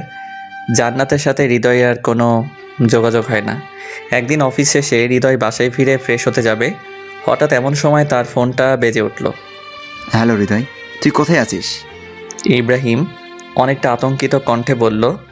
তখন আমি অনেক ভয় পেয়ে যাই ইব্রাহিমের এমন কণ্ঠ শুনে। কি হয়েছে দোস্ত, তোর কণ্ঠটা এমন লাগছে কেন? এরপর হৃদয় যা শুনতে পায় সেটা শোনার জন্য হৃদয় মোটেও প্রস্তুত ছিল না। কি বলছিস তুই যাতা? দোস্ত, এখন আমি কি করব? আমার বোনটা যে আর সমাজে মুখ দেখাতে পারবে না দোস্ত। এটা শুনে হৃদয় বাসা থেকে এক দৌড়ে বেরিয়ে গাড়ি ধরে সিরাজগঞ্জ চলে যায়। সিরাজগঞ্জ গিয়ে সোজা হাসপাতালে চলে যায়। হাসপাতালে গিয়ে দেখতে পায় জান্নাত একটা বেডে শুয়ে আছে। তার পাশে চাচা চাচি দাদা দাদি বসে আছে আর কান্না করছে। আমি কি বলবো বুঝতে পারছি না। সত্যি আমার অনেক কষ্ট হচ্ছে। আমি ভাবতেও পারিনি আমার জান্নাতের সাথে এমনটা হবে। আপনারা ভাবছেন জান্নাতের সাথে কি হয়েছে, তাই তো? আজ জান্নাতের গ্যাং রেপ হয়। হ্যাঁ, আপনারা যা শুনেছেন সত্যি। আজ জান্নাতের সতীত্ব নষ্ট করে দেয় এলাকার বাজে কিছু ছেলে। হৃদয় জান্নাতের কাছে গিয়ে জান্নাতের হাতে হাত রেখে বলে, এসব কি করে হলো? কি হলো জান্নাত, বলছো না কেন? কি হলো জান্নাত, কিছু বলছো না কেন? আমার সাথে কথা বলবে না? দেখো, আমি অতীতে যা করছি তার জন্য তুমি আমাকে শাস্তি দিও, কিন্তু প্লিজ এখন কথা বলো। জান্নাত কার সাথে কথা বলছে না বাবা? কেন কথা বলছে না চাচা? মেয়েটার সাথে যা হয়ে গেল, এরপর কিভাবে মেয়েটা কথা বলবে? কিভাবে এত কিছু হয়ে গেল আমাকে কেউ বলবে প্লিজ? সুজন আমার হাত ধরে টেনে নিয়ে হাসপাতালে ছাদে চলে যায়। তারপর সুজন বলে, ভাই আমি বলছি কি হয়েছিল। তাড়াতাড়ি বলো কি হয়েছিল। তারপর সুজন হৃদয়কে বলতে লাগলো কিভাবে এত কিছু হলো। আজ জান্নাতের কলেজ বন্ধ ছিল, তাই আমি জান্নাতকে জোর করে আমার স্কুলে নিয়ে যেতে চাইছিলাম। আর তাই জান্নাতের বুকে নিয়ে আমি স্কুলের উদ্দেশ্যে রওনা দিই। মাঝ রাস্তায় যেতে দেখি কিছু বখাটে ছেলে রাস্তার পাশে বসে আছে। ছেলেগুলোকে দেখে বোঝা যাচ্ছিল তারা অনেক খারাপ, অনেক বাজে। তারা অনেক বাজে বাজে কথা বলছিল। তারা বলছিল, ইস মামা কি জিনিস রে, যদি একটা বার ছুঁতে পারতাম। উফ মামা ফিগারটা দেখেছিস? আমার তো মন চাই যে দৌড়ে গিয়ে জড়িয়ে ধরি। এমন আরও অনেক বাজে কথা বলছিল। জান্নাত আপু এগুলো সহ্য করতে না পেরে ওই ছেলেগুলোর কাছে গিয়ে জান্নাত জুতা খুলে একটি ছেলের গায়ে জুতা মারে আর বলে, তোদের ঘরে মা বোন নেই? জীবনে কোনোদিনও মেয়ে দেখিসনি? মায়ের দুধ খেয়ে বড় হোসনি? মেয়ে দেখলে জিভে জল আসে কেন, কুত্তার বাচ্চা? আপু এমন কথা শুনে ছেলেগুলো হঠাৎ করে বসা থেকে লাফ দিয়ে উঠে জান্নাত আপুকে জোর করে ধরে উঠিয়ে নিয়ে যেতে লাগলো। আমি ওদেরকে অনেক বাধা দিই, কিন্তু আমি অনেক ছোটো আর একা, তাই ওদেরকে বাধা দিতে পারিনি। আমাকে ধাক্কা দিয়ে ফেলে দিয়ে জান্নাত আপুকে নিয়ে ওরা চলে যায়। জান্নাত আপু অনেক আকুতি মিনতি করে বলে, আমাকে ছেড়ে দে শয়তানেরা, ভালো হবে না বলে দিচ্ছি। তোদের ভালোই ভালোই বলছি, আমাকে ছেড়ে দে। তোমাকে ছাড়বো তো অবশ্যই শোনা, কিন্তু তার আগে আমাদের কাজটা তো হাসিল করে নেই। জান্নাত আপুকে টানতে টানতে ওই জানোয়ারগুলো নিয়ে যায় আমার চোখের সামনে দিয়ে। আমি কিছুই করতে পারিনি। তারপর জান্নাত আপুকে একটি রুমের মধ্যে নিয়ে যায় আর তারা সবাই মিলে মিম আপুর উপর ঝাঁপিয়ে পড়ে। মিম আপুকে ওরা জানোয়ারের মতো ছিঁড়ে খায়। কথাগুলো বলতে বলতে সুজনের চোখ দিয়ে জল গড়িয়ে পড়ছিল। টপ টপ করে কথাগুলো শুনে আমার শরীরের লোমগুলো খাড়া হয়ে গেল। আমি নিজেকে কন্ট্রোল করতে পারছি না। চোখ দিয়ে অঝরে পানি ঝরছে। আমি ছাদ থেকে নেমে জান্নাতের কাছে গেলাম। নিচে এসে দেখি আঙ্কেল আন্টি ইব্রাহিম সবাই চলে এসেছে।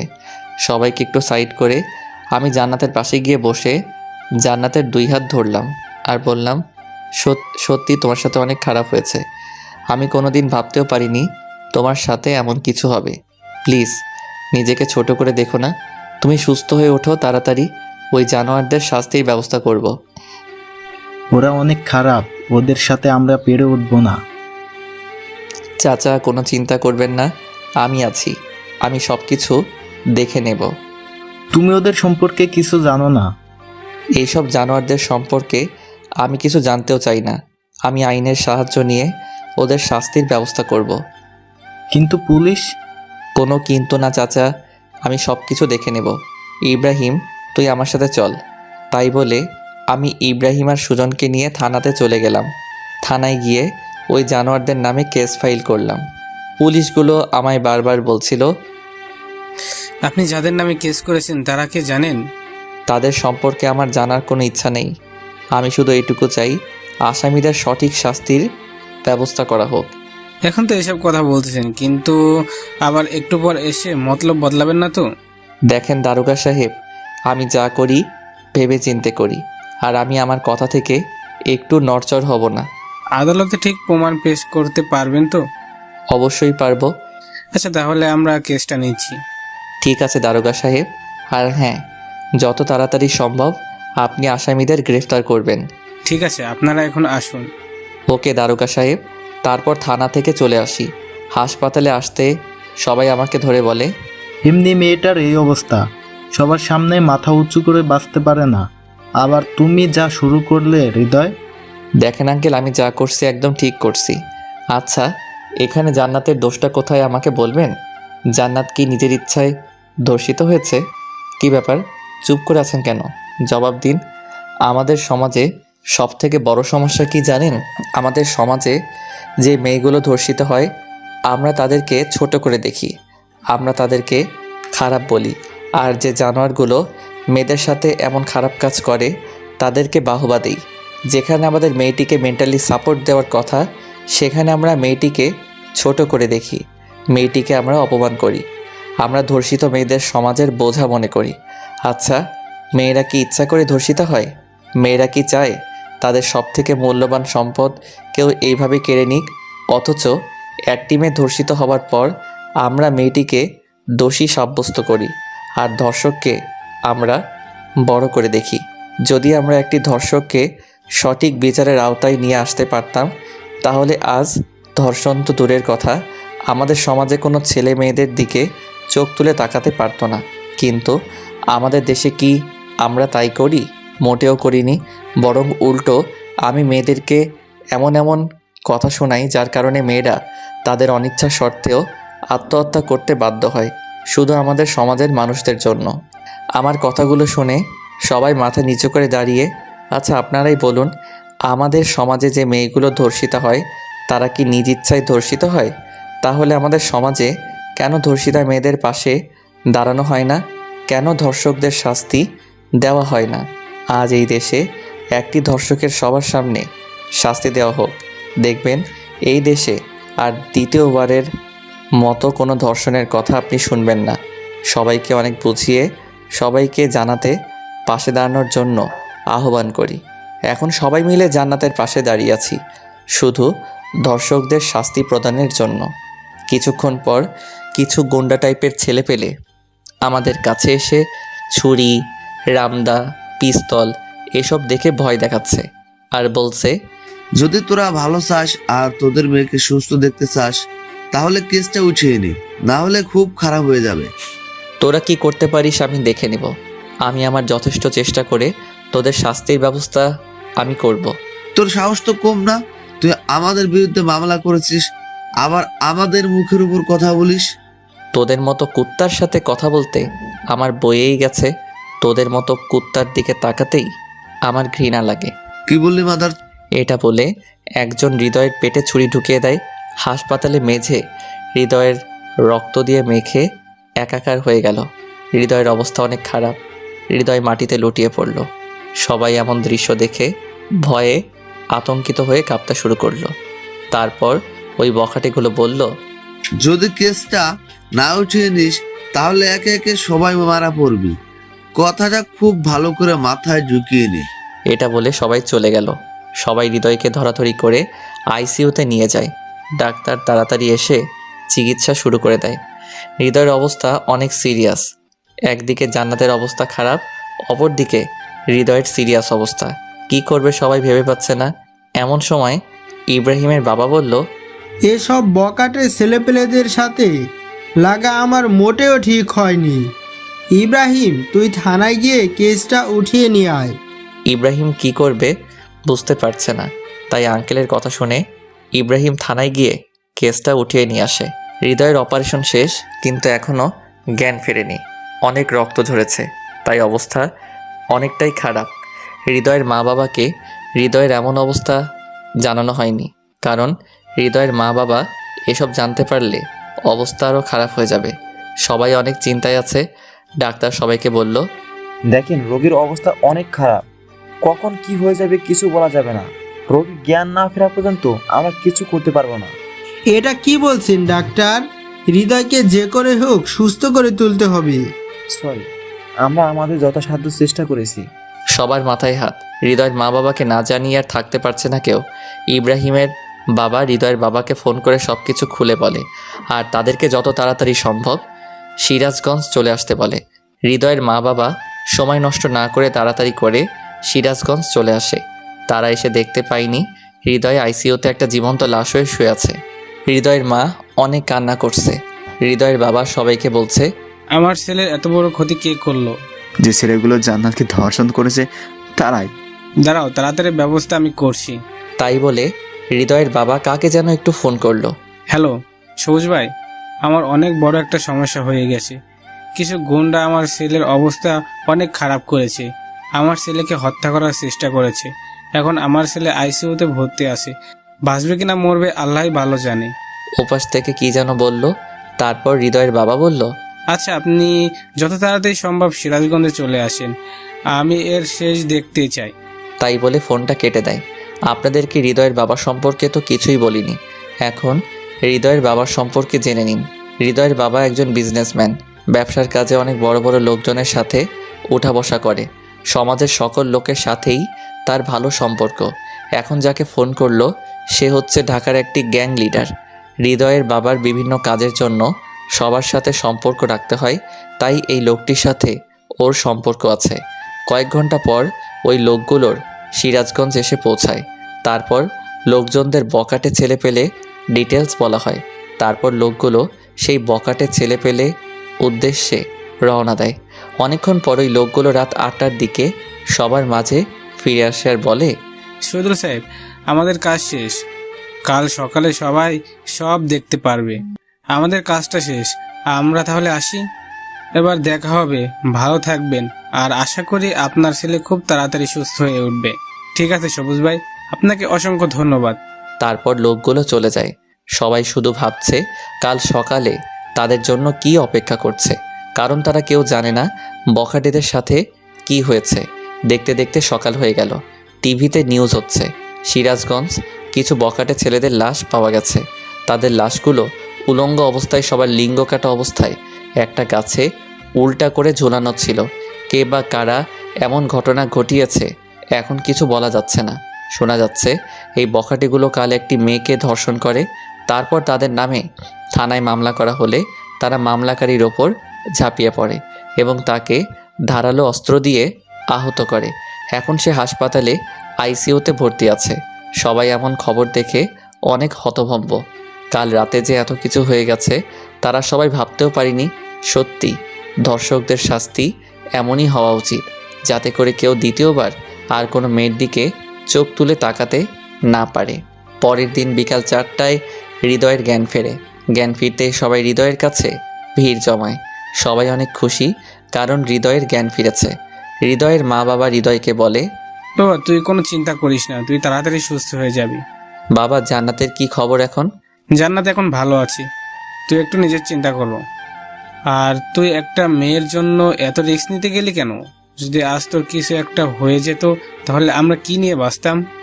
মা বাবা, আমার কিছুই হবে না আমি জানি, কারণ তোমাদের দোয়া সবসময় আমার সাথে আছে।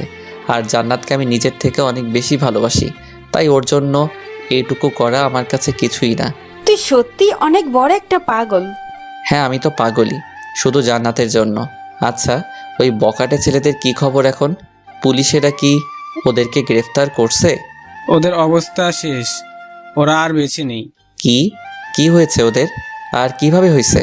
তোর ওসব না জানলেও চলবে। এখন তাড়াতাড়ি সুস্থ হয়ে ওঠ, আমরা আর কিছু চাই না। ঠিক আছে বাবা। এখন হাসপাতাল একটি আনন্দমুখর পরিবেশ সৃষ্টি হয়। দেখতে দেখতে কিছুদিন কেটে যায়। হৃদয় এখন অনেকটা সুস্থ হয়ে ওঠে। হৃদয় তার মা বাবাকে জান্নাতকে বিয়ে করবে এমন কথা জানায়। হৃদয়ের বাবা বলে, তুই জান্নাতকে বিয়ে করবি, কিন্তু ও যে এখন সমাজের মুখে খারাপ হয়ে গেছে। জান্নাত যে ধর্ষিতা হয়েছে সেটা নিজের দোষে না, তাকে ধর্ষণ করা হয়েছে। আর সবথেকে বড় কথা হচ্ছে আমি জান্নাতকে অনেক ভালোবাসি। জান্নাতকে ছাড়া আমি বাঁচব না। আর জান্নাতের জন্য আমি এত কিছু করলাম কিন্তু শেষে এসে তাকে পাবো না, এটা তো কিছুতেই হতে পারে না। আমি যদি বিয়ে করি তাহলে জান্নাতকেই করব। হৃদয়ের এমন মন্তব্য শুনে তার বাবা আর কিছু বলতে পারল না। হৃদয়ের বাবা জান্নাতের বাবার কাছে বিয়ের প্রস্তাব পাঠালো। সবাই বিয়েতে রাজি হয়ে গেল, কারণ সবাই দেখেছে হৃদয় জান্নাতকে কতটা ভালোবাসে। আজ হৃদয় আর জান্নাতের বিয়ে, খুব ধুমধাম করে বিয়েটা হয়ে গেল। ইব্রাহিম হৃদয়কে বলছে, দোস্ত আমি ভুল ছিলাম রে, আমাকে মাফ করে দিস। আমার জন্য তুই অনেক কষ্ট পেয়েছিস। আমি চাচ্ছিলাম না আমাদের বন্ধুত্বটা কোনো কারণেই ভেঙে যাক।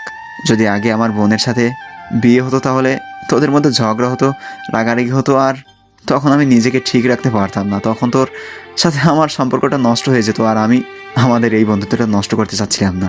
তাই আমি তোকে নিষেধ করেছিলাম। আমাকে মাফ করে দিস দোস্ত। আর আমার বোনের খুব যত্ন নিবে। যদি কোনোদিন আমার বোনের চোখে এক ফোঁটা জল আসে তাহলে তোকে খুন করে ফেলবো। এই বোকা, তুই আমার বেস্ট ফ্রেন্ড, তুই ভাবলি কিভাবে তোর সাথে আমার সম্পর্কটা নষ্ট হয়ে যাবে? জান্নাতকে তো আমি আমার নিজের থেকে অনেক বেশি ভালোবাসি, তাই ওকে কষ্ট দেওয়া তো অনেক দূরের কথা, ওকে রাখতে পর্যন্ত দেব না। আয় দোস্ত, বুকে আয়। তারপর দুজন দুজনকে জড়িয়ে ধরে কান্না করে দেয়।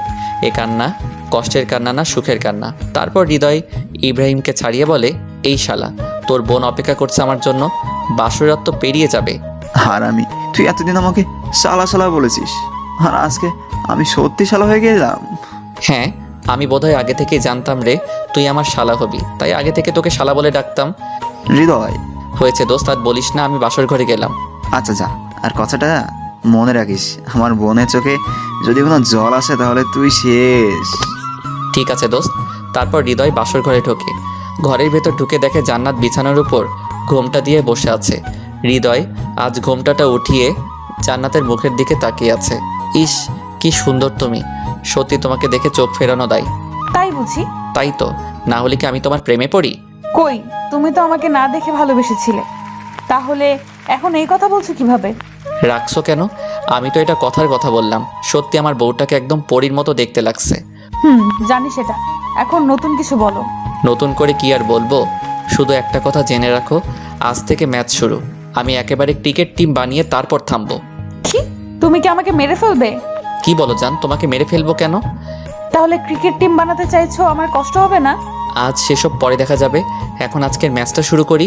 যা দুষ্টু। আয় হায় আমার লজ্জাবতী লতা। তাই বলে জান্নাতকে ধরে ওর ঠোঁটে আমার ঠোঁট লাগিয়ে দেই। এরপর আস্তে আস্তে বাকি কাজ শুরু হয়ে যায় আমাদের ক্রিকেট টিম তৈরি করার জন্য। আপনারা এখন আসতে পারেন, কারণ এখন আমরা যা করতে যাচ্ছি সেসব আপনাদেরকে দেখাতে পারবো না। আপনাদের লজ্জা করে না? আপনারা এখনও আছেন। আপনারা কি চান, আমাদের বাসর দেখবেন? আপনারাও বিয়ে করে বাসর করেন, আপনাদের কি বাধা দিয়েছি? উফ, আর জ্বালাস না তো, গল্প এখানেই শেষ। এখন সবাই বিদায় নেন। হাই বন্ধুরা, গল্পটা কেমন লাগলো অবশ্যই কমেন্ট করে জানাবেন। আর যারা এখনও